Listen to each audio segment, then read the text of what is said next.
Hi, this is Earlbedo. In this video, I am going to rank all 5-star healers in Genshin Impact. Healers and support characters are fundamental in building a great team.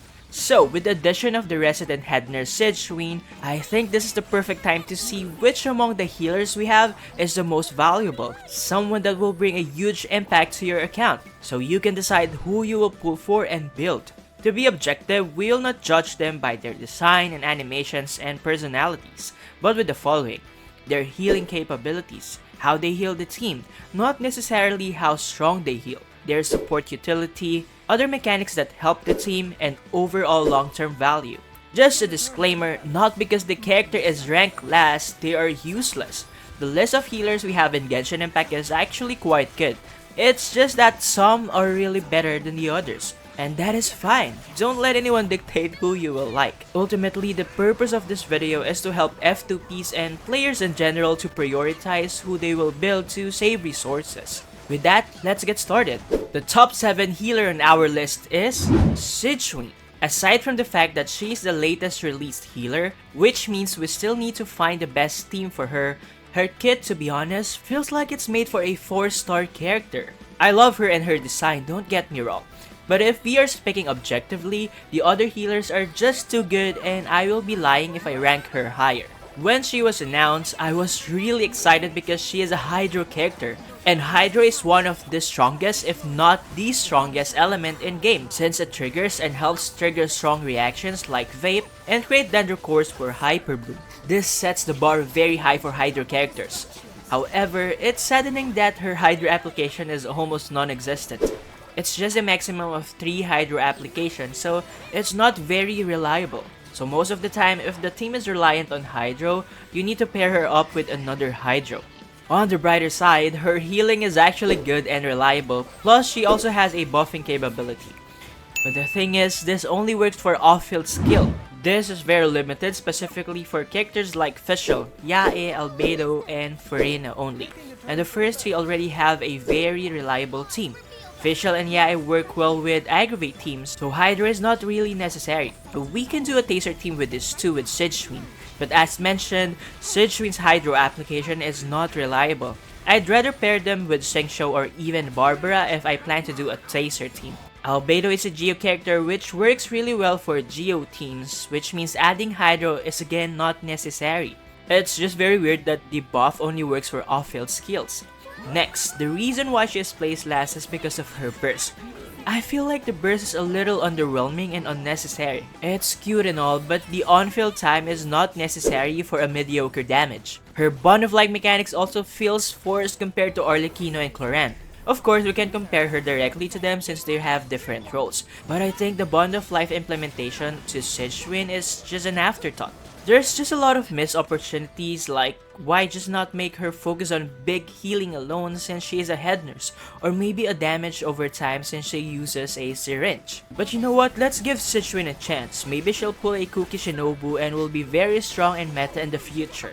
But for now, that's just a dream. Unlike Kokomi and Nilou, who were underestimated during their releases, I don't see the same direction for Sigewinne for now. Only time can tell for sure.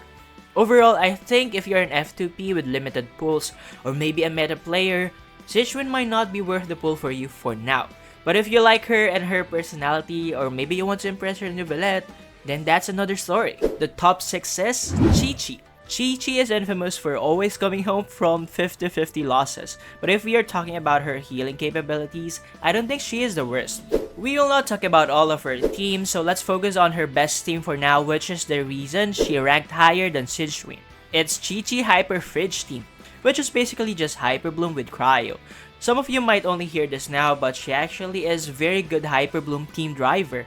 First, she acts as very effective healer of the team, while being the on-field driver due to her skill requiring her to do normal attack and charge attacks to heal. Next, Cryo actually helps in making more Dendro cores. This is because Dendro and Cryo auras can coexist in the enemies since they don't interact with each other. When Hydro is applied, it will first interact with Cryo, which will then reduce the gauge level before it interacts with Dendro, creating more cores. TLDR, if you only have Hydro and Dendro, most of the time you will create less. But with Cryo, you can create more than with only Dendro and Hydro. However, this is also the same reason why she is not placed higher. She can easily be replaced by other Hydro or Dendro characters, and the Hyper Bloom team can still work very well. Her burst, unlike Sigewinne, is at least useful and her on-field time is not wasted. Is she the best on-field driver? Definitely not, but does she work with Hyper Bloom team, which is a meta team? Yes, and I think that's a win for Qiqi. The next healer in the list are very good. They all work well in the Spiral Abyss, and I think pulling for them and building them is great investment regardless if you are an F2P or not, or a new player or a veteran. And the fifth spot is Jean. I really like to place her higher because I think she is actually a good unit, but the healers above her are just on another tier. She has this very fun skill where she can launch small enemies in the air. Of course, this is not the main reason she ranked higher than the first two, but it's good to know.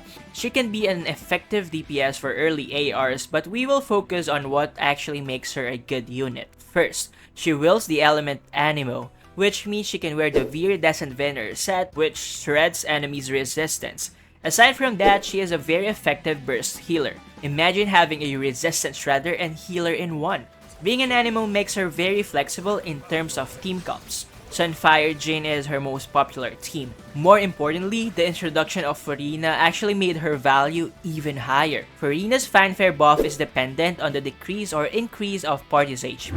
That means after using Furina's burst, you can then use Jean's burst to heal the team by a massive amount, maximizing the fanfare stacks and buff.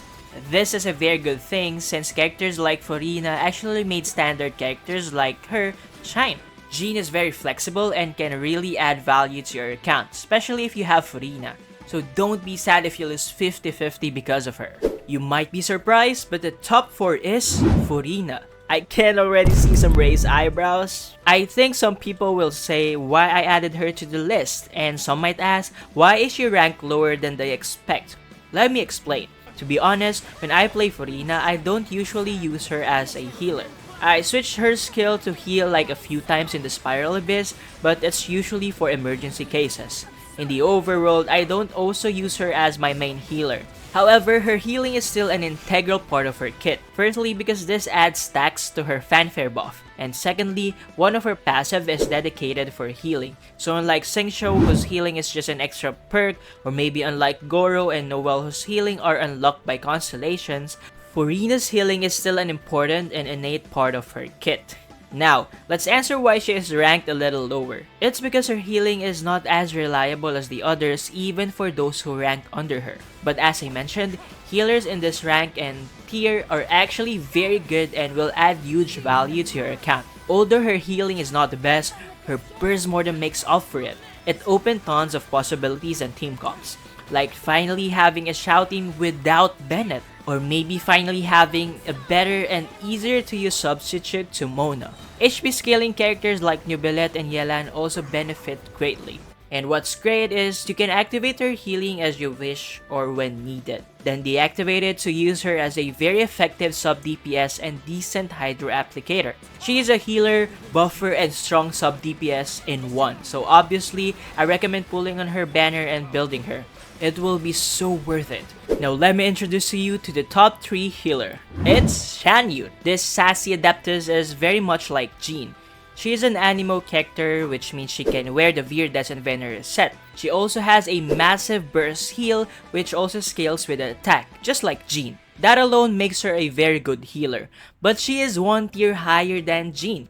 That is because she opened tons of team possibilities with her burst. Aside from the massive heal and continuous healing, her burst allows the active party member to jump very high to plunge. This plunging attack damage is then buffed by one of her passive. And that's not all. She also provides crit rate by up to 10%. Obviously, Xiao benefited from this. He now has a healer and buffer in one. But new teams like Plunge Hutao and Plunge Diluc are discovered. Just take a look at how fun and strong these teams are.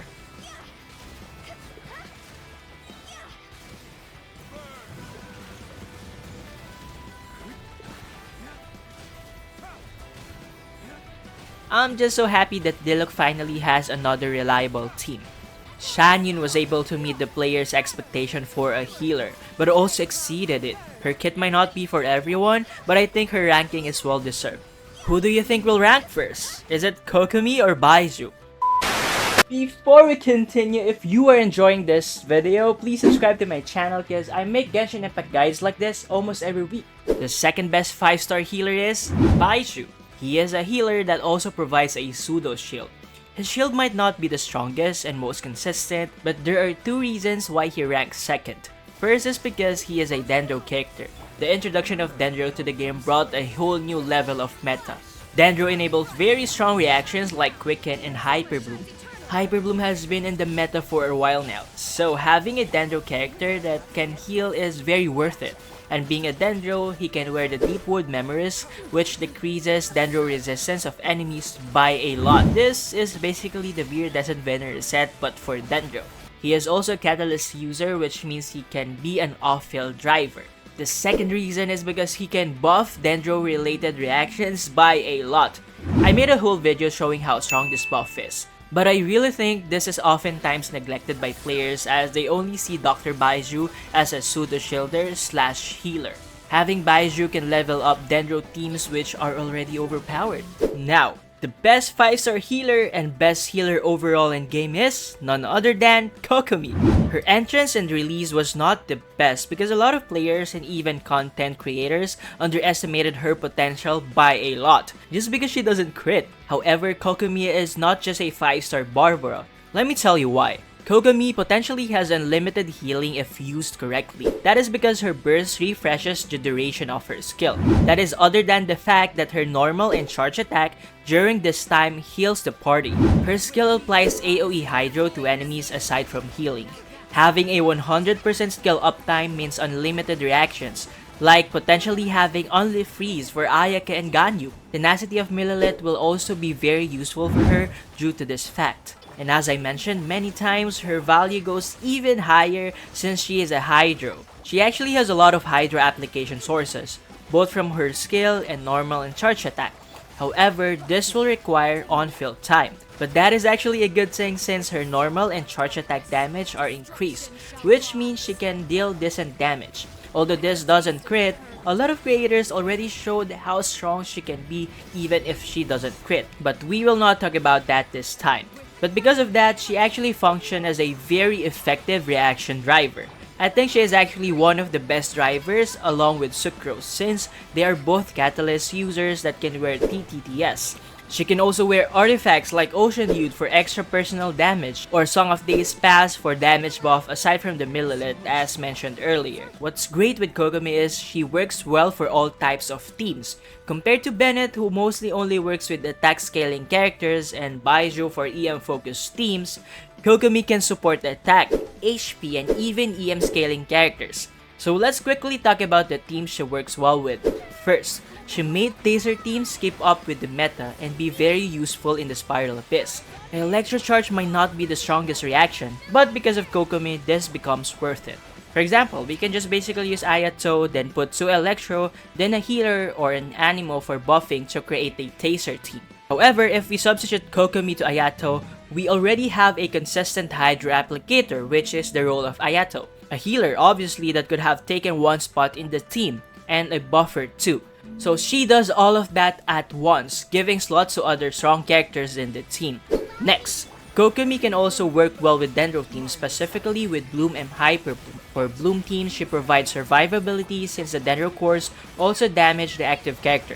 For Hyper Bloom teams, she provides consistent Hydro application.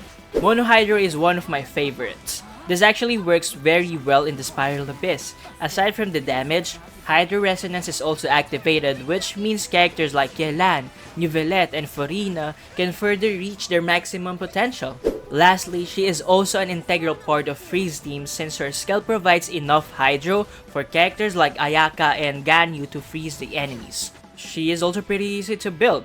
Her best weapons are essentially free, which are the Trailing Tails of Dragon Slayers and Prototype Ember. And as I've already said earlier, she has a variety of artifacts that you can choose from. She not only triggers reactions and off-field skills of her party, but also deals decent amount of damage while also making sure the team is alive. and also buffing them when the correct artifacts is used. She basically is a sub DPS slash tank slash healer if you think about it. Plus, she walks on water. Only her and Furina can do this. Queen behavior, I say. If you're an F2P, get Kokomi. How about you? How would you rank the 5-star healers? Comment below. Again, this is Earlbedo. See you next time.